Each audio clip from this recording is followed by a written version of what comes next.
Amreli doctor Kalam innovative school દ્વારા 3 શિક્ષકોને electric scooter આપીને સન્માનિત કરવામાં આવ્યા। અમરેલીની જાણીતી શૈક્ષણિક સંસ્થા ડોક્ટર કલામ ઇનોવેટિવ સ્કૂલ દ્વારા શિક્ષણ ક્ષેત્રમાં એક અનોખી પહેલ કરવામાં આવી છે।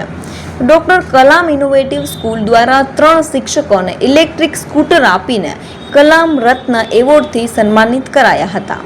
શાળાના 3 કર્મનિષ્ઠ શિક્ષકો જેમણે દિવસ રાત મહેનત કરીને વિદ્યાર્થીઓને શ્રેષ્ઠ માર્ગદર્શન આપ્યું છે એવા શિક્ષકોને ઇલેક્ટ્રિક સ્કૂટર ભેટરૂપે અર્પણ કરી અને તેમના પરિવારનું ગૌરવભેર સન્માન કરવામાં આવ્યું હતું। આ પહેલ શિક્ષકોના પરિશ્રમ, સમર્પણ અને શિક્ષણ પ્રત્યેની અડગ નિષ્ઠા પ્રત્યે કૃતજ્ઞતા વ્યક્ત કરવાનો ઉત્તમ દાખલો બની રહી હતી। આ પ્રસંગે શિક્ષકોના પરિવારજનોમાં પણ આનંદ અને ગૌરવની લાગણી છલકાઈ ઉઠી હતી।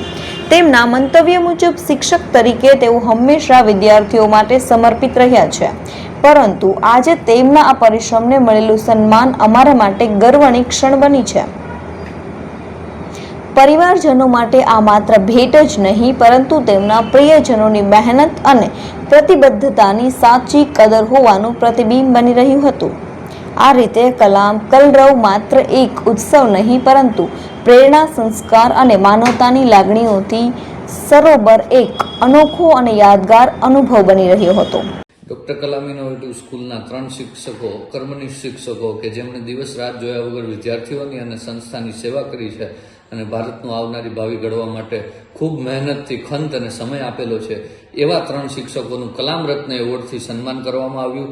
આ ઉપરાંત આ 3 શિક્ષકોના પરિવારનું સન્માન કરીને આ 3 શિક્ષકોને ઈવી સ્કૂટર શાળા તરફથી ભેટ આપવામાં આવ્યું। લગભગ શિક્ષણ જગતની અંદર બનતી આ પહેલી ઐતિહાસિક ઘટના છે કે શિક્ષકોના પ્રત્યેની સંવેદનાને લીધે અમે એમને પુરસ્કૃત કર્યા અને એમને ઈવી સ્કૂટર આપેલું છે।